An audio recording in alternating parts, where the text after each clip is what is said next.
Caffeinated Thoughts Podcast. Welcome to another episode. This is your host, Shane Vander Hart. I apologize for the extended absence. I hope now that we are headed into September, coming up on 1 year of doing this podcast, those absences will become less frequent.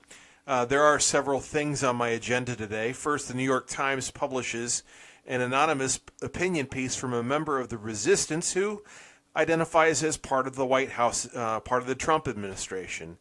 This is on the heels of the Washington Post providing a preview of Bob Woodward's book on the Trump administration entitled Fear. President Trump is obviously not pleased. Judge Brett Kavanaugh's confirmation hearing started this week, and as you would expect, it's been an absolute circus. I want to highlight some of the more important moments. Then I also speak with Mary Hasson, who's co-author of Get Out Now, Why You Should Pull Your Child from Public School Before It's Too Late. She co-wrote that with Theresa Farman. Before we get to that, first, a word from our sponsor. At American Principles Project, we believe that human dignity should be at the heart of public policy. We work in all 50 states and in Washington, D.C. to promote life, religious freedom, local control over education, authentic economic progress for working Americans, and a return to constitutional principles such as federalism.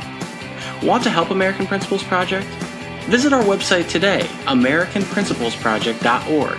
That's American Principles, P-L-E-S, project.org.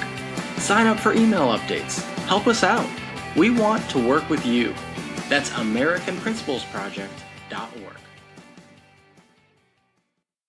The New York Times makes the rare move of publishing an anonymous opinion piece. Anonymous sources are normal. I'm not a fan of them, but I understand why people don't go on the record on occasion, especially if they're within the Trump administration or any White House administration, really. It's unusual for any newspaper to run a piece without a name attached, however, and yet the New York Times did. Introducing the piece, they wrote, quote, "The Times today is taking the rare step of publishing an anonymous op-ed essay.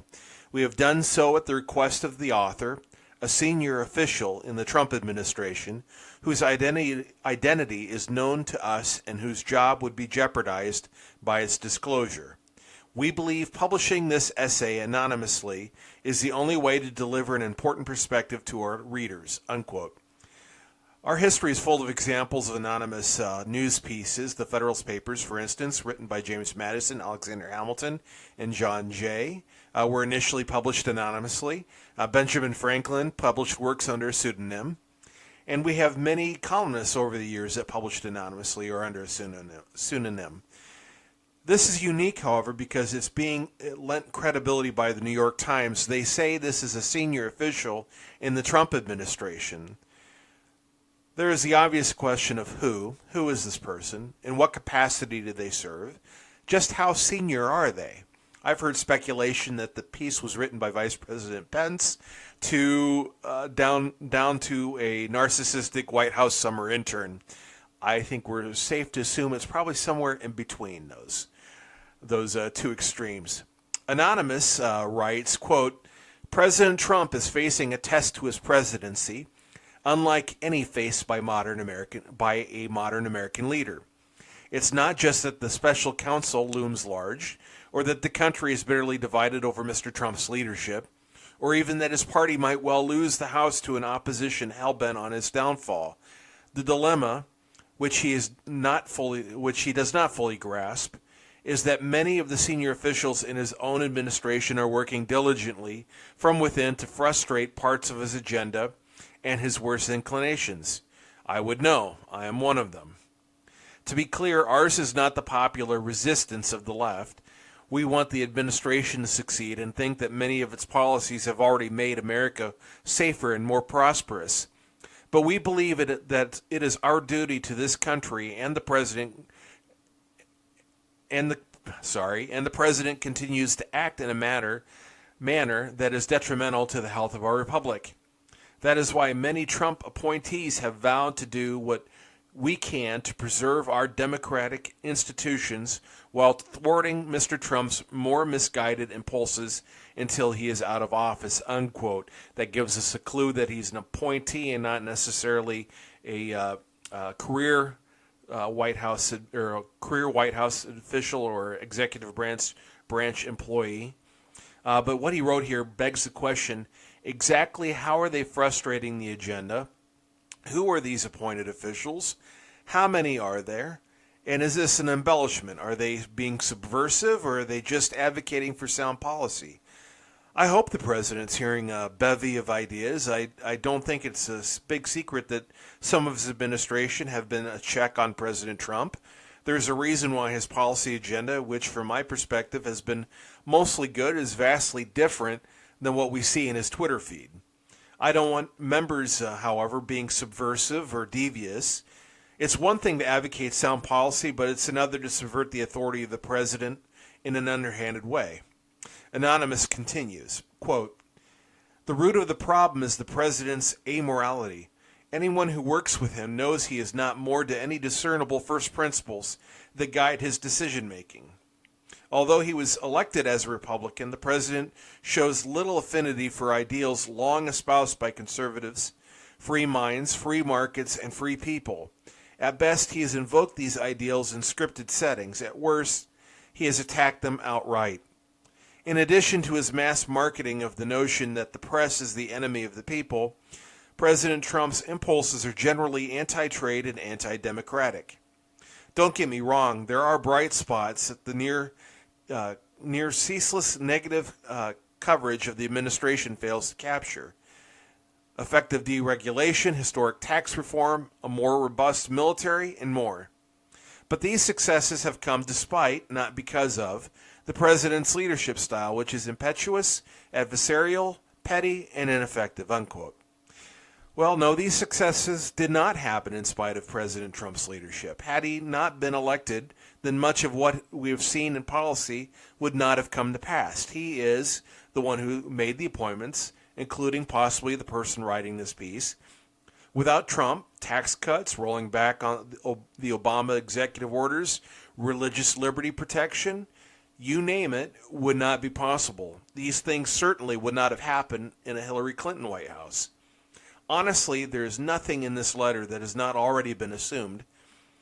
But Anonymous continues, quote, "From the White House to executive branch departments and agencies, senior officials will privately admit their daily disbelief at the Commander-in-Chief's comments and actions.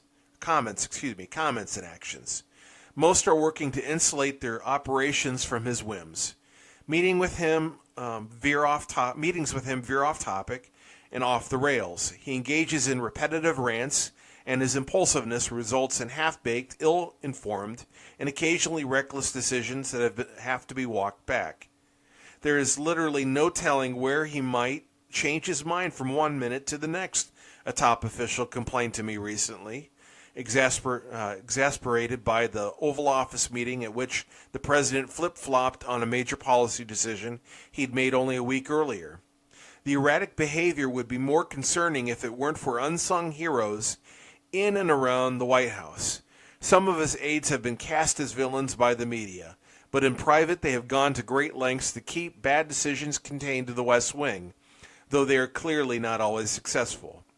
It may be cold comfort in this chaotic era, but Americans should know that there are adults in the room. We fully recognize what is happening, and we are trying to do what's right when Donald Trump won't. The result is a two-track presidency. Take foreign policy. In public and in private, President Trump shows a preference for autocrats and dictators such as President Vladimir Putin of Russia and North Korea's leader Kim Jong-un, and displays little genuine appreciation for the ties that bind us into the allied like-minded nations. Astute observers have noted, though, that the rest of the administration is operating on another track, one where countries like Russia are called out for meddling and punished accordingly, and where allies around the world are engaged as peers rather than ridiculed as rivals. On Russia, for instance, the president was reluctant to expel so many of Mr. Putin's spies as punishment for the poisoning of a former Russian spy in Britain. He complained for weeks about senior staff members letting him get boxed into further confrontation with Russia, and he expressed frustration that the United States continued to impose sanctions on the country for its malign behavior. But his national security team knew better. Such actions had to be taken to hold Moscow accountable. This isn't the work of a so-called deep state. It's the work of the steady state, unquote. None of this is new criticism. Frankly, are we to believe that policy has been implemented without the president's approval?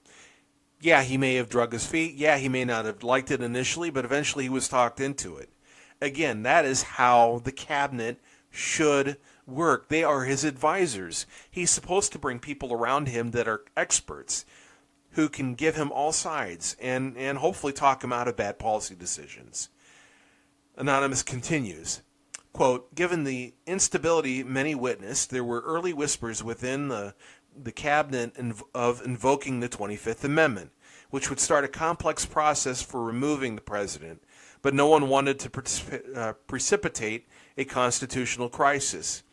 So we will do what we can to steer the administration in the right direction until, one way or another, it's over, unquote. Look, if President Trump is truly unstable, then his cabinet is duty-bound to invoke the 25th Amendment. The process Anonymous is describing here is unconstitutional, unless, of course, it's being overstated, which I think that's the case. But, however, invoking the 25th would be a constitutional grounds for removing the president, should they be able to prove that he's unfit for office. And when I say unfit, I don't mean policies you disagree with. I mean mentally unstable or physically unable to carry out the work of the presidency. Beyond undermining the president and making him look bad, what does this article actually accomplish? If there are elements within the Trump administration who are trying to steer President Trump away from bad policy, this letter just made their job all that much harder. The author is not doing his cause any good. Now, President Trump, understandably, will attempt to root out these people out of his administration. This will now distract the president from the work he should be focusing on. If this person had any integrity at all, he or she would have resigned and authored this in their own name so that we could judge what is said in this piece with full information. The article's timing is also suspect since it comes on the heels of the Washington Post's preview of Bob Woodward's book on the Trump administration entitled Fear. These are two pieces that certainly paint a narrative. Bob Woodward has had a distinguished career with the Washington Post. He does have the habit of late to report what is essentially hearsay as fact, and that's problematic in my view. Supposedly he has tapes to back up a lot of what he writes in his book, and if that's the case, then good, and I hope eventually he will release those tapes. But looking in this article, Robert Costa for the Washington Post writes, quote, a central theme of the book is the steady machinations used by those in Trump's inner sanctum to try to control his impulses and prevent disasters, both for the president personally and for the nation he was elected to lead. Woodward describes an administrative coup d'etat and a nervous breakdown of the executive branch, with senior aides conspiring to pluck official papers from the president's desk so he couldn't see or sign them. Again and again, Woodward recounts at length how Trump's national security team was shaken by his lack of curiosity and knowledge about world affairs and his contempt for the mainstream perspectives of military and intelligence leaders.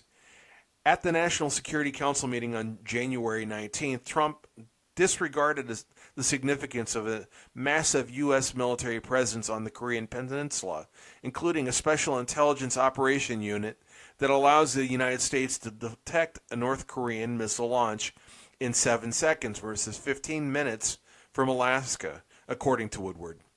Trump questioned why the government was spending resources in the region at all. We are doing this in order to prevent World War III, Defense Secretary Jim Mattis told him. After Trump left the meeting, Woodward recounts, Mattis was particularly exasperated and alarmed, telling close associates that the president acted like and had the understanding of a fifth or sixth grader. In Woodward's telling, many top advisors were repeatedly unnerved by President Trump's actions and expressed dim views of him. Secretaries of Defense don't always get to choose the president they work for, Mattis told friends at one point. prompting laughter as he explained Trump's tendency to go off on tangents about subjects such as immigration and the news media, unquote. Now, I have serious doubts that Secretary Mattis would speak like this to anyone with whom he did not absolutely trust. The former Marine general understands the chain of command, and it is uncharacteristic of military officers to speak out of turn like this. That's not to say they always have a high opinion of those they serve under. I know that's not true. But they generally don't disparage them to others, especially subordinates. Mattis has denied saying anything disparaging, as has President Trump's chief of staff, former General John Kelly, who was also named in the book. Costa continues, quote, White House Chief of Staff John F. Kelly frequently lost his temper and told colleagues that he thought the president was, quote-unquote, unhinged, Woodward writes. In one small group meeting, Kelly said of Trump, he's an idiot. It's pointless to try to convince him of anything. He's gone off the rails. We're in crazy town. I don't even know why any of us are here. This is the worst job I've ever had, unquote. Now, some of what is described in the Washpo article's account of Woodward's book are things I was concerned about prior to President Trump's election. He has a tendency to have one-track mind when it comes to certain things that get under his skin. I can certainly see him interrupting, going off on tangents. None of that is necessarily surprising to me. But I just don't picture General Kelly speaking this way about President Trump. And frankly, if it's the worst job someone has ever had, then quit. Then quit. There's no reason to stay in the administration if you absolutely hate the job. If you hate yourself for doing the job, why in the world would you want to stay there? I know I wouldn't. It's not like he wouldn't have other job opportunities should he resign. Now, there are accounts of President Trump belittling staff members. Quote, Trump apparently had little regard for Priebus. He once introduced the then Staff Secretary Rob Porter to ignore Priebus, even though Porter reported the Chief of Staff, saying that Priebus was like a little rat. He just scurries around. Few in Trump's orbit were protected from the president's insults. He often mocked the National Security Advisor H.R. McMaster's behind the back, puffing up his chest and exaggerating his breathing as he impersonated the retired Army general, and once said McMaster dresses in cheap suits like a beer salesman. Trump told Commerce Secretary Wilbur Ross, a wealthy investor 8 years his senior, I don't trust you. I don't want you doing any more negotiations. You're past your prime, unquote. Now, some of this is believable to me because I've seen and heard what he said about members of his cabinet publicly. I can only imagine what he says in private. So some of what was written some of what was written, however, though, I find just completely implausible. Costa writes, quote, Cohen, a Wall Street veteran, tried to tamp down Trump's strident nationalism, this is Gary Cohen, regarding trade. According to Woodward, Cohen, pronouncing his last name wrong, Cohen stole a letter off Trump's desk that the president was intending to sign to formally withdraw the United States from a trade agreement with South Korea. Cohen later told an associate that he removed the letter to protect national security and that Trump did not notice it was missing, unquote. Okay, President Trump may not have noticed the document was missing, but I'm sure whoever put it on his desk to sign certainly had to notice. This could not have possibly gone unnoticed. And frankly, the thought of somebody pulling off a document like this on his desk, a trade agreement, it's just appalling. So it's certainly not something someone would brag about. Frankly, it's probably illegal to do something like that. I don't know the federal law in that instance, but I can't imagine it's kosher to do. Certainly a fireable offense, if not, if it doesn't open that person up to any more legal problems. As with all tell-alls like this, there are probably elements of truth, but also embellishment. We don't know how many sources Woodward spoke with and what their motivations are. I kind of, reading through Costa's article in the Washington Post, I kind of sensed, at least with the things that he was talking about, probably one, maybe two sources. That's just, from my perspective, it seemed like this was coming from one or two people. We don't know who those people are. We don't know what their motivations are. Releasing tapes would certainly dispel some of the mystery. I'm not going to hold my breath that's going to happen anytime soon. And as you can imagine, President Trump is not taking this well. He's called on the New York Times to release, for instance, the name of the author of the anonymous article, saying, it's for national security reasons they should give him up. He didn't reveal any state secrets in his article, so I just don't see that. He's also invoked treason for people involved, talking with Bob Woodward. None of these are the case. He's just embarrassed. And as we've seen with most stories like this, the left will believe it all, and President Trump's supporters will believe none of it. Unless tapes are released, I don't see this making much of an impact at all down the road. On to the Kavanaugh hearing. The Senate Judiciary Committee's confirmation hearing for Judge Brett Kavanaugh's nomination to the Supreme Court has been an absolute circus. There were 44 disruptions on the first day. Capitol Police arrested 70 protesters. Senate Democrats have been, in my opinion, incorrigible. A bright spot was Senator Ben Sasse of Nebraska, who gave a civics lesson during his opening statement. We've already highlighted that on Caffeinated Thoughts, so I don't want to say too much about it, but here's a clip. Well, it's pretty obvious to most people going about their work today that the deranged comments actually don't have anything to do with you. So we should figure out, why do we talk like this about Supreme Court nominations now? There's a bunch that's atypical in the last 19, 20 months in America. Senator Klobuchar's right. The comments from the White House yesterday about trying to politicize the Department of Justice, they were wrong and they should be condemned. And my guess is Brett Kavanaugh would condemn them. But really, the reason these hearings don't work is not because of Donald Trump. It's not because of anything the last 20 months. These confirmation hearings haven't worked for 31 years in America. People are going to pretend that Americans have no historical memory, and supposedly there haven't been screaming protesters saying women are going to die at every hearing for decades. But this has been happening since Robert Bork. This is a 31-year tradition. There's nothing really new the last 18 months. So the fact that the hysteria has nothing to do with you means that we should ask, what's the hysteria coming from? The hysteria around Supreme Court confirmation hearings is coming from the fact that we have a fundamental misunderstanding of the role of the Supreme Court in American life now. Our political commentary talks about the Supreme Court like there are people wearing red and blue jerseys. That's a really dangerous thing. And by the way, if they have red and blue jerseys, I would welcome my colleagues to introduce the legislation that ends lifetime tenure for the judiciary. Because if they're just politicians, then the people should have power, and they shouldn't have lifetime appointments. So until you introduce that legislation, I don't believe you really want the Supreme Court to be a politicized body, though that's the way we constantly talk about it now. Senator Sasse is right. We don't want a politicized court. We do want a originalist court, at least I do, and most conservatives do, who will interpret the Constitution and laws on the basis of the text of the Constitution and laws, as well as the context.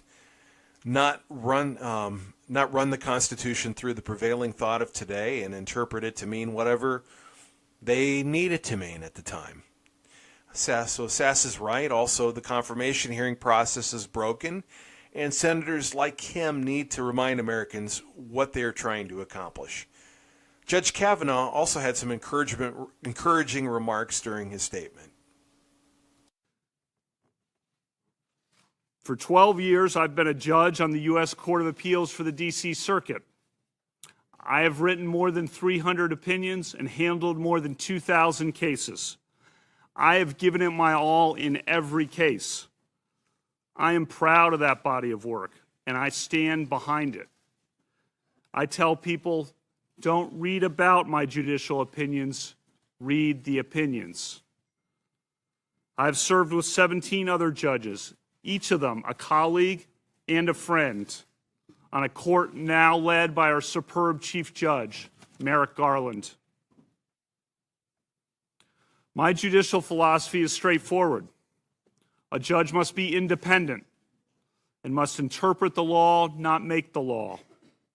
A judge must interpret statutes as written A judge must interpret the Constitution as written, informed by history and tradition and... Today, U.S. Senator Cory Booker of New Jersey, a Democrat, decided to ignore Senate rules and release a document that was classified committee confidential. He had an interesting exchange with Committee Chairman Chuck Grassley of Iowa and later U.S. Senator John Cornyn of Texas. Instead, what I'm releasing this document right now to show, sir, is that we have a process here for a person, the highest office in the land, for a lifetime appointment. We're rushing through this before me and my colleagues can even read and digest the information. Can I ask you how long you're going to say the same thing 3 or 4 times? No, sir. How long do you want? I'm saying I'm knowingly violating the rules. Okay. Senator Cornyn called me out for it. How many times are you going to tell us sir, that? Sir, I'm saying right now that I'm releasing committee confidential documents. Mr. Chairman, since the senator invoked my name, I insist on an opportunity to respond. Yeah. I did not mention his name, Okay. but he mentioned my name, and he's right. Running for president is no excuse for violating the rules of the Senate or of the confidentiality of the documents that we are privy to. This is no different from the senator deciding to release classified information that is deemed classified by the executive branch because you happen to disagree with the classification decision. That is irresponsible and outrageous, and I hope that the senator will reconsider his decision, because no senator deserves to sit on this committee or serve in the Senate, in my view, if they decide to be a law unto themselves and willingly flout the rules of the Senate and the determination of confidentiality and classification. That is irresponsible and conduct unbecoming a senator.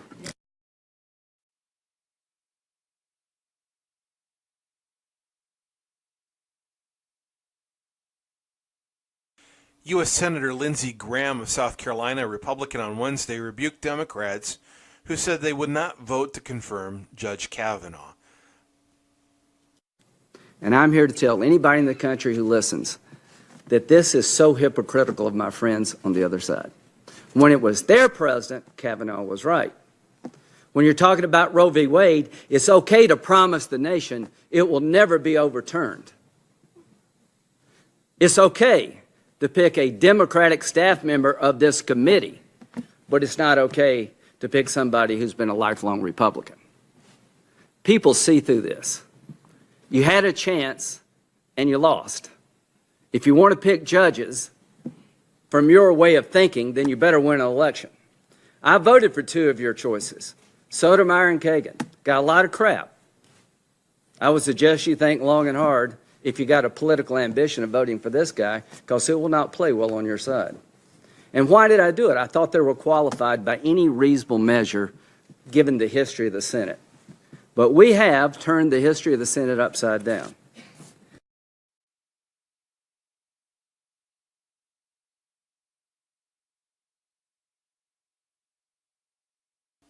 Senator Graham is right. Elections do have consequences. U.S. Senator Ted Cruz of Texas, also a Republican, pointed out the Democrats lack substantive criticism. Third, it's important to understand today is also not about documents. We've heard a lot of arguments this morning about documents. There's an old saying for trial lawyers: if you have the facts, pound the facts. If you have the law, pound the law. If you have neither, pound the table. We're seeing a lot of table pounding this morning.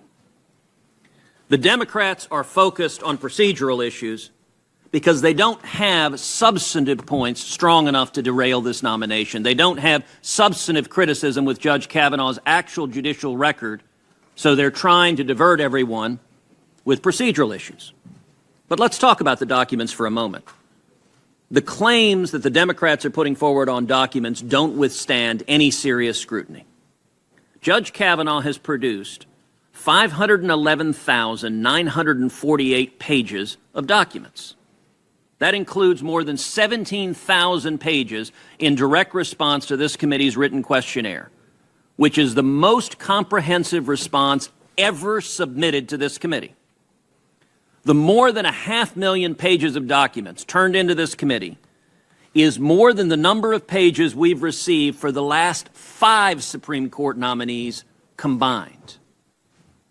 Listen to that fact again. The over 500,000 documents turned over to this committee is more than the last 5 nominees submitted to this committee combined. So what's all the fuss?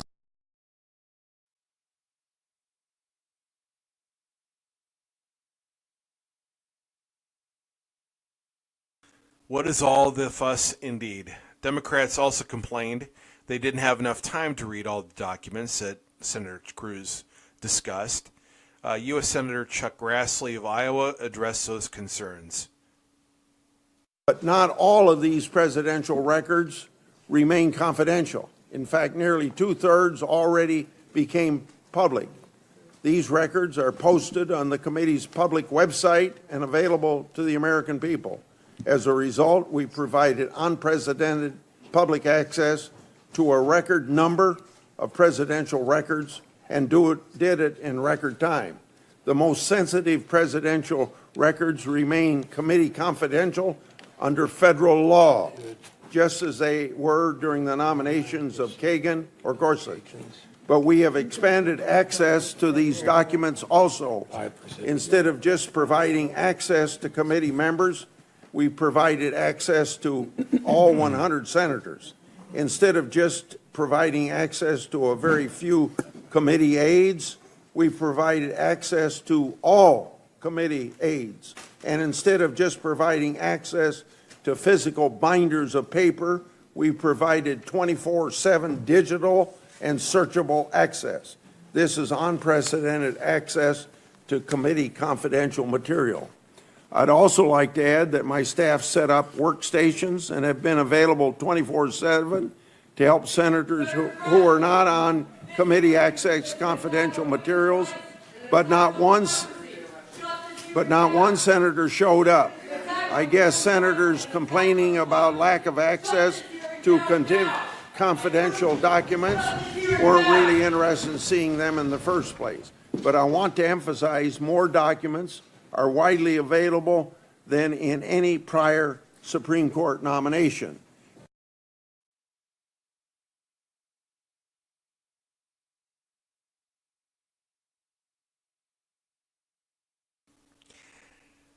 The simple fact is this: Democrats were going to oppose whomever President Trump appointed.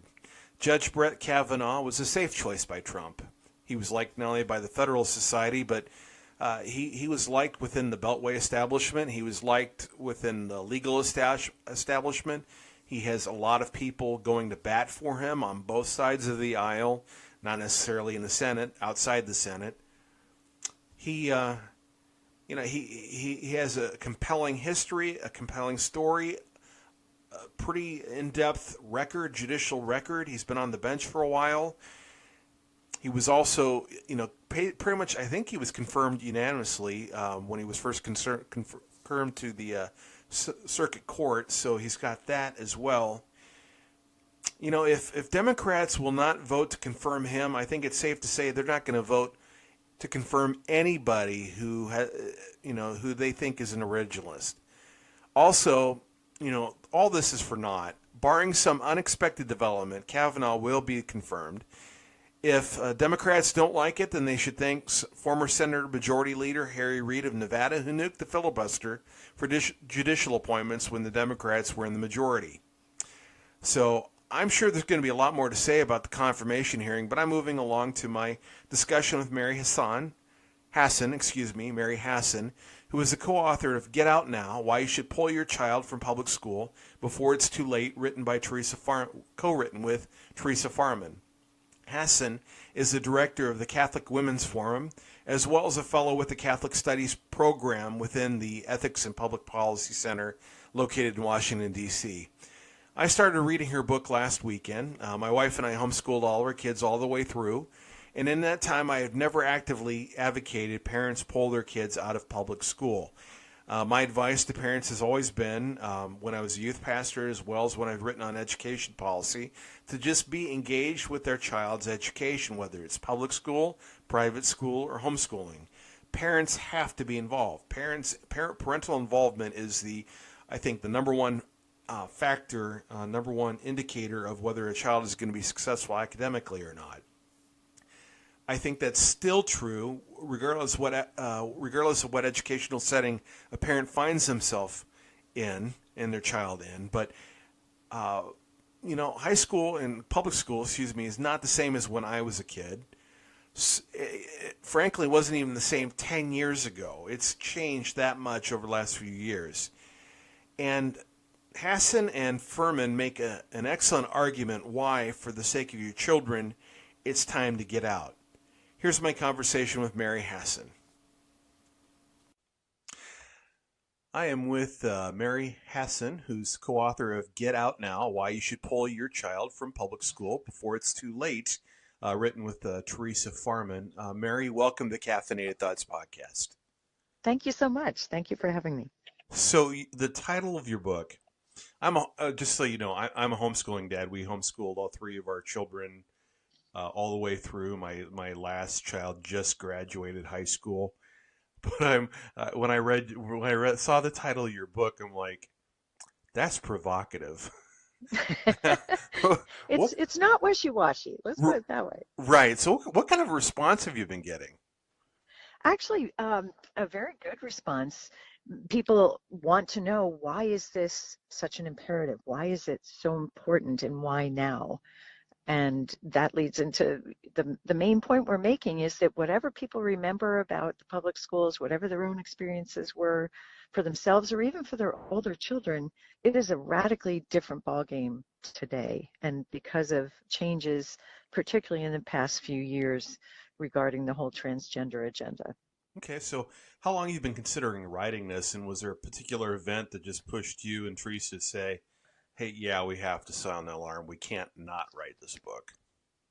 Well, both of us have had a keen interest in education and follow education trends, and have worked in education, particularly for the Catholic Church, just being on advisory boards and different things. So it's been something that we've followed as a matter of policy. And then one of the things that was tremendously disturbing was during the Obama administration, just seeing the push for as I said, the transgender agenda just being accelerated in a way that cut parents out of the equation and kept parents in the dark. So not even just a matter of, can you control this or exempt your kids or opt them out or whatever, but parents not even being told what's going on. And so we started digging into that, and it just became for us the news that we wanted to get out. The problems with the public schools are sort of long-standing, and people can say, yeah, but I know my principal, I know my teacher, I know my school board. But the point that we're trying to make in the book, and even for those who think, I'm never going to pull my kid out of public school, we say, read this and educate yourself, because it is not what you think. Okay, well, you going back to the Obama administration, you're referring to the Dear Colleague letter sent out with Title IX? Yes, that in particular, because it put the weight of the administration and the threat of legal action on educational institutions to really buy into and go along with the whole gender identity thing, and it really distorted the priorities, where instead of looking for ways to make sure that everyone's safe and everyone's included and accommodated, the exception became the norm. So it just reversed things, where there was no longer any concern about the privacy, for example, of ordinary girls, who then would be subject to having a biological boy intruding on all their private spaces, not just bathrooms. We hear a lot about bathrooms, but locker rooms, overnight accommodations when they take a field trip or a sports team travels or things, and that parents would not have the right to know if their daughter, for example, was being roomed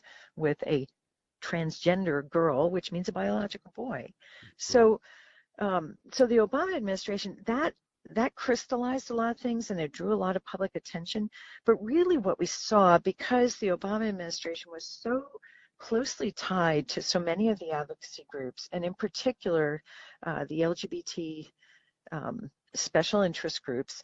We saw a real flood of this kind of content coming into the public schools in the form of anti-bullying programs, in the form of the teacher training that teachers were being given, the pressure groups from the outside, and also the threat of litigation. So it became something, all this flourished under the Obama administration, but it would be a mistake to say, well, it all stems from that Dear Colleague letter, and now the Trump administration withdrew that, so therefore there's no problem, because that's just not true. Oh, so it didn't fix it. It did not fix it. What it did was it just kind of removed an irritant. It removed a pressure point. But what we've seen is that the same advocacy groups, the same special interest groups, the same people who are pushing the agenda shifted their tactics from the federal level to the state level and the local level, from school boards to human rights commissions to state education legislation and things like that. So right, the problem is there. Yeah, you write quite a bit about what happened in Minnesota, and if I recall, I mean, a lot of that started way long before the Dear Colleague letter. So, correct. And one of the things to notice about the case that we open with, talking about this situation in a Minnesota charter school, is that parents sometimes think, wait a minute, my kid goes to a charter school, so that's different. And yeah, they're still public schools, and they still have to kind of kowtow to whatever the prevailing pressures are within the public education system. And so, and they are susceptible to litigation. That's just become a real tactic where Lambda Legal has made it known they will sue any school district that they need to in order to force transgender inclusion, which again, that's not what they define that in a way that would not, most parents would not recognize. It's not about being nice and making someone not feel left out. It's about forcing everyone to normalize and to buy into and to conform to, and even to speak words you don't believe in order to validate the whole transgender agenda. Right. Well, and that's even being done in schools that don't actually have transgender students, right? Exactly. Right. It doesn't. That was one of the ironies, frankly, of that Minnesota case. The family that started this with a complaint had a son who was identifying as a girl, but they ended up pulling their child from the charter school, and yet the settlement that the charter school ended up making to avoid future litigation and penalties and things applies to every single person in that school community, even though there's no longer a child who has a confused gender identity in that school. And the other thing parents need to realize is it's not just transgender, even though we use that shorthand, the transgender agenda. Now it's increasingly where the schools are looking to promote the idea that everyone is really kind of non-binary, that we're all fluid and we all can choose. And it's frightening. I wrote on social media when I was reading your book, at that point, I said, "We live in stupid times." It's just mind blowing what our kids are and parents and administrators and teachers are expected to embrace. That actually, denies science. I mean, denies science. Exactly. And what's ironic to me too is that about the same time that the Obama administration was pushing all this stuff in terms of education policy, the NIH came out with a protocol that all the clinical trials need to designate whether the participants, the subjects, are either male or female biologically. Why? Because sex is in every cell of the body, and it affects the outcome of clinical trials to know whether the person who is the subject of the clinical trial is male or female. Gender identity doesn't matter. Right. Sex is what counts. Yeah, absolutely. You made a great point too in your book when you you mentioned even if you transition and you identify as a, if you're a transgender male who's female, well, anyway, I'm going to get myself confused. But if you're really a female and you decide you're male or vice versa, throughout the rest of your life when you're doing medical screening, you have to constantly talk about your biological sex, or right, you're going to end up, possibly being misdiagnosed or have the wrong course of treatment as a result. You guys write in your book that, I think it was in the introduction, the truth is that nearly everything in America's public schools, the culture, discipline, curriculum, hiring practices, school policies, even the names of the schools themselves, which I thought was interesting, is determined by progressive ideologues, both inside and outside the school system. How did we get to that point? I think it's the proverbial frog in the water and the temperature turning up, and people not realizing how significant seemingly small changes are. And so there are a couple of things. As the country has swung more to the progressive end, that has influenced the ability or increased the influence of these outside organizations. And I apologize here. There is a siren in the background, so I don't know if you want to pause for a second. Oh, no, it's fine. The thing with recording at home, sometimes I'll have a dog bark or, things like that. Just the dangers of doing a podcast, so right, no worries. Right. I could barely hear it anyway. Okay. All right. So a number of things have changed. And one of them is that America's schools have become detached from the parents who send their children there, from the communities in which those schools are located, so that the driving influence is really coming from outside in terms of all the professional education establishment associations, the National School Counselors, not just the teachers unions, we talk a lot about that, but the National School Boards Association sends out kind of policies, model policies and stuff to school boards across the country, school counselors, National Association of Secondary School Principals, and things like that. And all of these organizations are controlled by the left. I mean, they are really dominated by progressives. So what seems to have the gloss of kind of neutral education groups supporting a particular course of action or curriculum is nothing more than outside organizations strongly dominated by progressive ideology, shaping and influencing what is happening in our schools. And unfortunately, the people that public schools are least responsive to are American parents. Yeah, well, it was kind of amazing, looking what happened, say, in North Carolina with their bill that eventually ended up kind of being repealed, that sought to protect everybody's privacy. It was a broader bill than just schools. But just the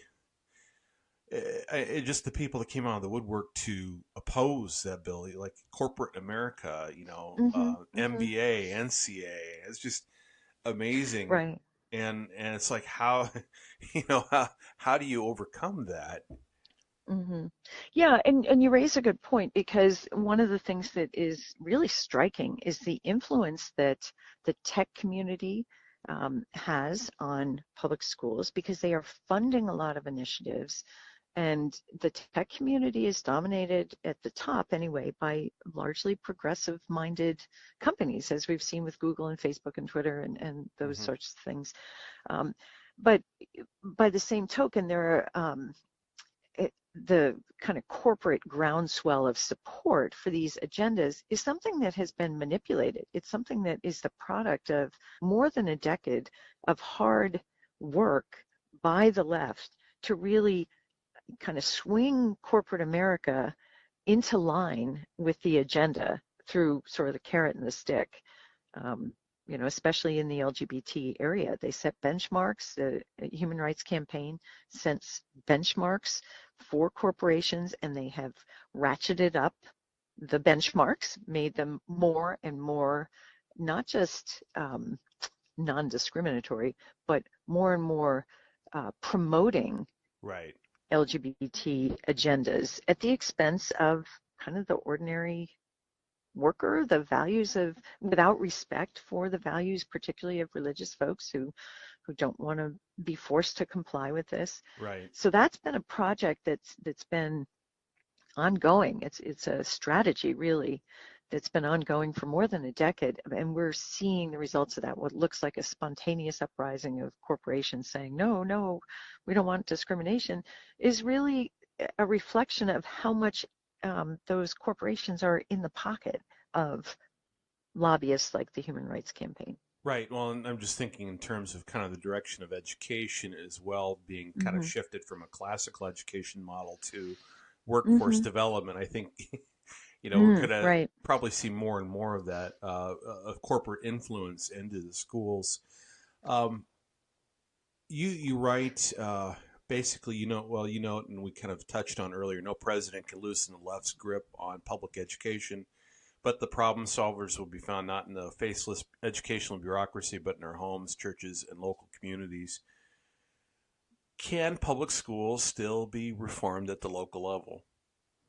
So here's what I think. I think parents need to really educate themselves, which is why we wrote Get Out Now, educate themselves about what's going on, and then look at your child and realize you don't get a do-over on childhood. Your child, you get one shot at forming basic things that are now being destabilized within the public school system. A child's sense of whether they're male or female, their understanding of who they are, their belief in God. If you're a family that is religious, that's being completely undermined by not just secularism in the public schools, but really a hostility and an intentional fencing God out of all the important questions, and even religion out of all the important questions of life, of history, of science, and all those things. So this is, it's having an impact on our children now. And so the question is, what do I need to do for my child now? It doesn't mean we give up on the public schools in the long run. But right now, legislators aren't listening to parents. They will support kind of very stingy voucher programs because they're afraid of the unions and the left saying, you're not supporting public education. Right. And I would encourage conservatives to really ask themselves, what's the fruit of public education? We're turning out generation after generation that is increasingly just left-wing, politically left-wing. The most recent class of high school graduates is the most liberal since the 60s and early 70s. And that's by design. That's not accidental.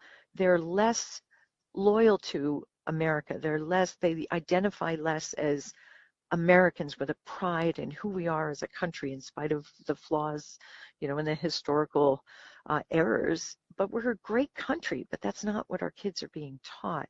And so we really have to look and say, are we getting what we're paying for here? Right.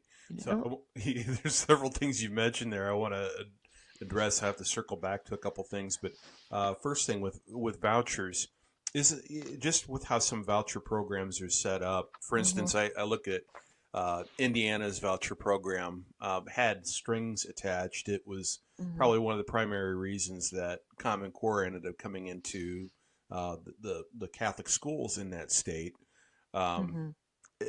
Is there a way to do school choice that doesn't involve strings attached?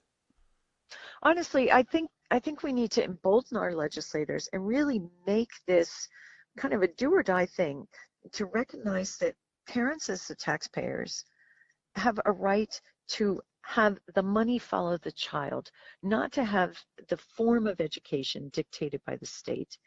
And we need to just be cut and dried about that, whether your child is wealthy or whether your family is wealthy, whether they're poor, whether they're middle class.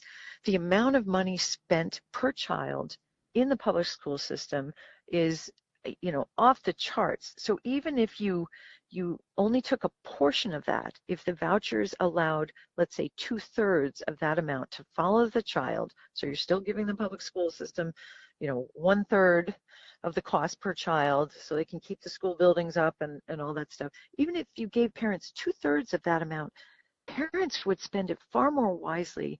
And they would get the educational result for their kids that they want, whether it's homeschooling, tutors, co-ops, private school, online education. There are so many alternatives.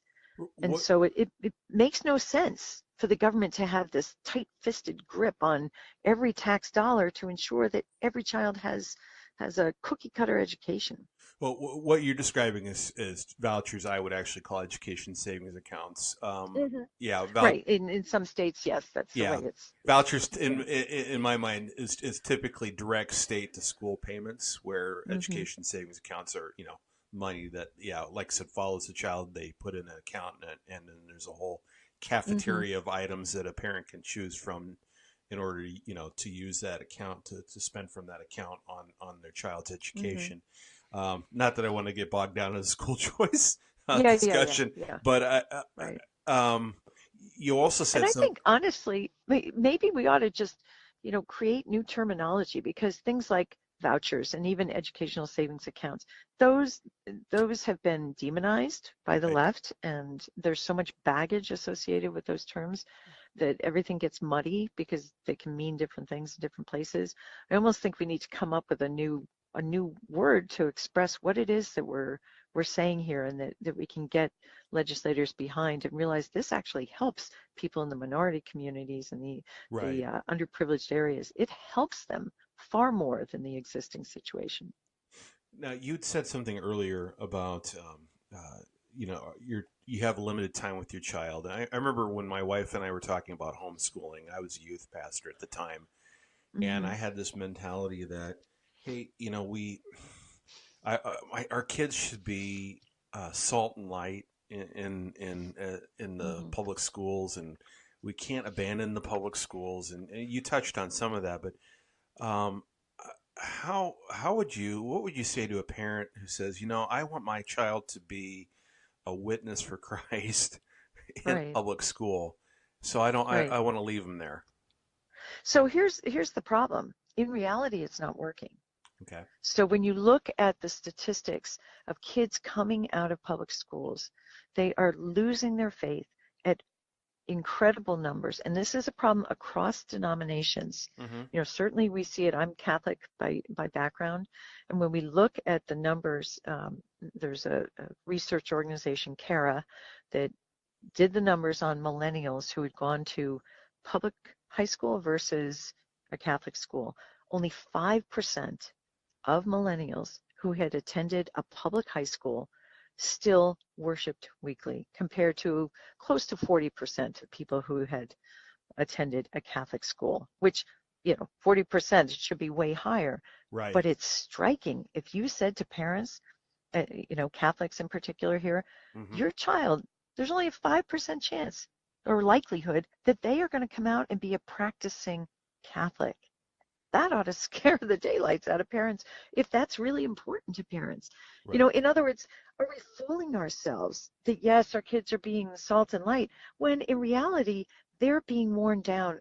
And we're placing, I think, especially with younger children, or even in those middle school and teen years when peer pressure is so important, or is so heavy, are we placing an unreasonable burden on them? Right. Because they're like the lone child facing the tsunami that's coming at them from authority figures, from the school culture, from their peers, that's just washing over them. And we're expecting them to stand firm. And there will be the kind of rare kid or the unusual kid who is going to hold fast and who's going to be a fighter. But the vast majority of kids, this is just overwhelming them. And it's like an undertow, just taking them out to sea.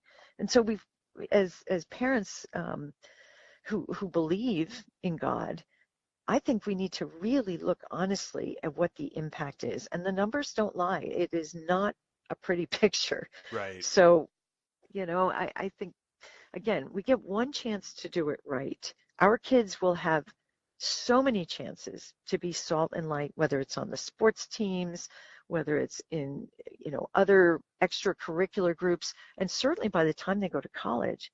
But what we're seeing is by the time they go to college, they've already lost their faith. Right. So you also talked about kids. Well, let's see.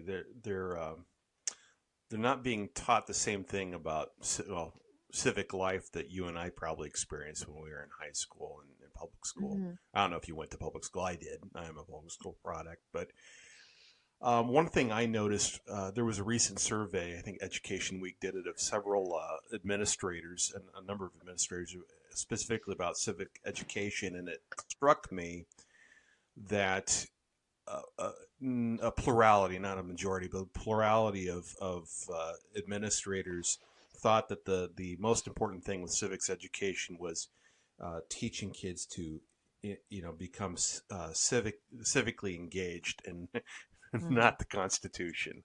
Right. Like, wow. Right. One of the things I've noticed a lot with education is they talk a lot about getting kids, whether it's Common Core, getting kids to think critically, or becoming, or with civic life, getting to be engaged in civic life. But there's a lot of push to action without a whole lot of content bolstering that. So, how would you go ahead? No, what I was going to say is I think you're exactly right. And what happens is they create an excitement and a disposition in the kids that to be a good citizen, what that means is being an activist. And our kids are like empty vessels. And so they're convinced, I'm going to be an activist. Well, then who sets the agenda? What are you going to be an activist about?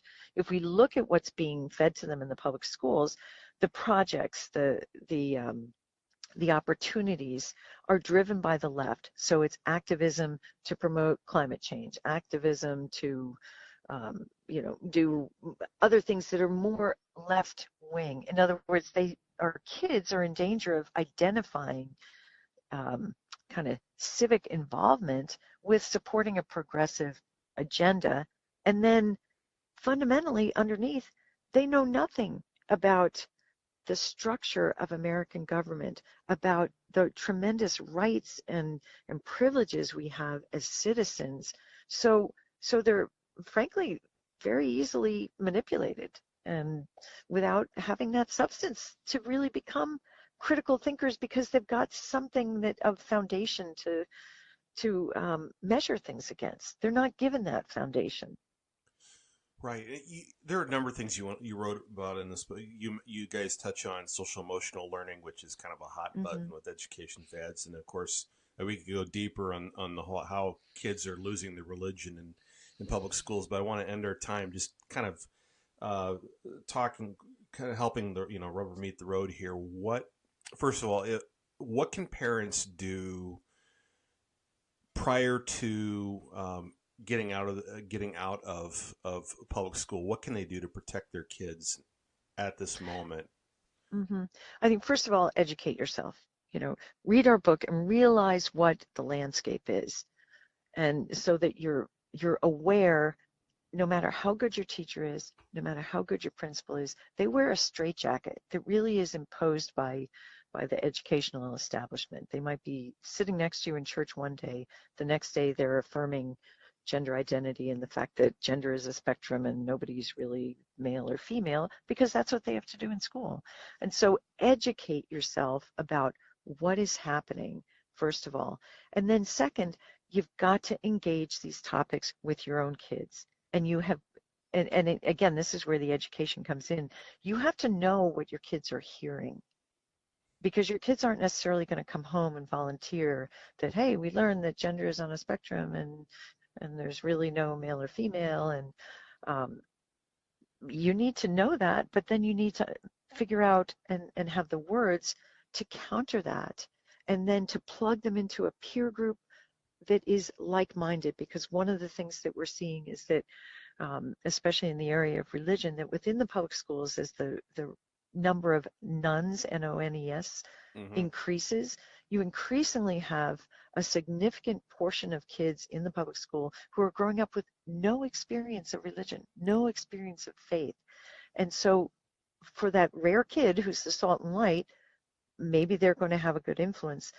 But for most kids, that erodes their own identification as someone who believes in God and who orients their life about that. So it's educating yourselves, parents, raising these topics with your kids. But then, frankly, I would say you need to, if you're a believer, you need to be talking to your pastor, and you need to say, what are we doing to counter these messages that our kids are hearing? Our kids need to hear the truth from their parents, but they need to hear it from others as well. Yeah, other authority figures, from peers. Yep.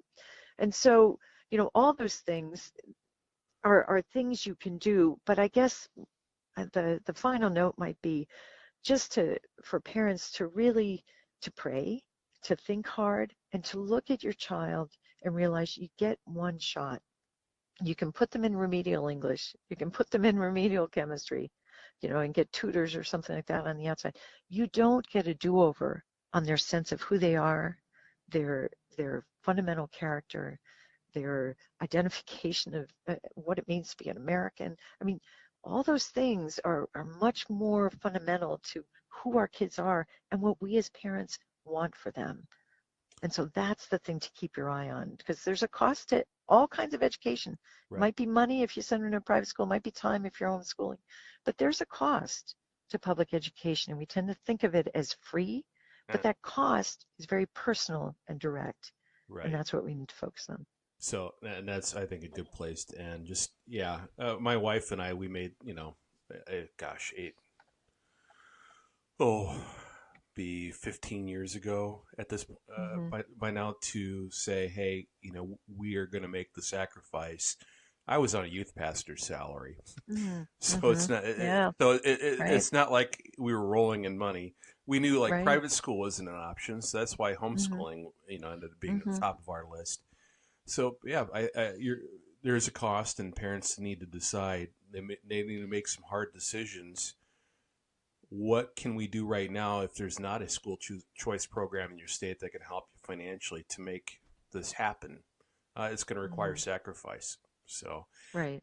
But that's what love is, right? Right. Love is sacrifice. Right. Well, hey, Mary, thank you so much for your time. I appreciate it. This is very helpful, and your book was a poignant reminder of the stakes involved with our kids in public schools. So I appreciate it. Thanks so much, Shane. Hey, very welcome. Take care. All right. Bye-bye. Bye-bye. That concludes today's episode of the Caffeinated Thoughts Podcast. Thank you so much for listening. If you happen to be listening to this podcast somewhere other than on our website, please make sure you go check out caffeinatedthoughts.com.